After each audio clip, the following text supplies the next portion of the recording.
Are you feeling lonelier these days than you used to? Experiencing that unexplainable ache you can't seem to get rid of? Perhaps you're spending more time with your phone than with people, and you don't want to think about how that might have happened. Maybe you used to feel closer to God and some of your friends and family than you do today, and you don't know how to reverse that. You could be feeling on the outside of popular opinion, or wondering if you have a place or voice in today's culture, or even in your own family. Or perhaps you wish you had a church or were more connected at the one you attend. You're not the only one feeling lonelier than ever.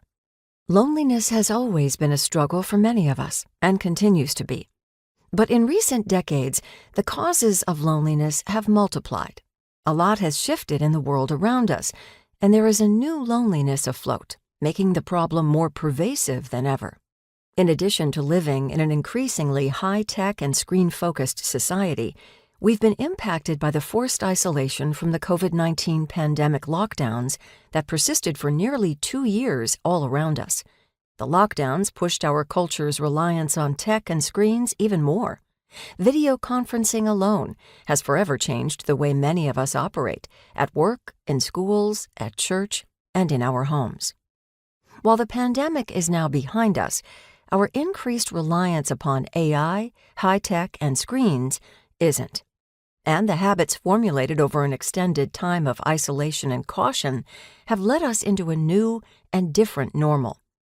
Without necessarily intending to do so, we've all become more acclimated to new habits and new ways of going about life. We've adapted, but the results of our new normal have had a profound impact on us and aren't all positive.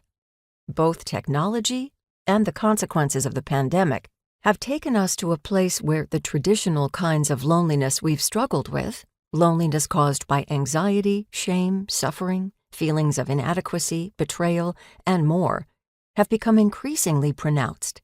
The kinds of loneliness that have always plagued humanity since the Garden of Eden are still with us, but now we have new obstacles and complications that have contributed to isolating us from others, and these have made loneliness more a part of our lives.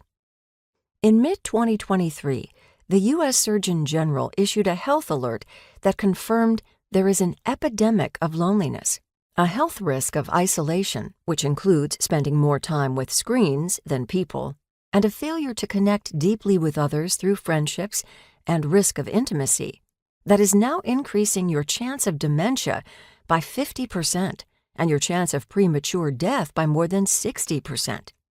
It is actually unhealthy to be lonely today, mentally, emotionally, spiritually, and now physically, regardless of your age.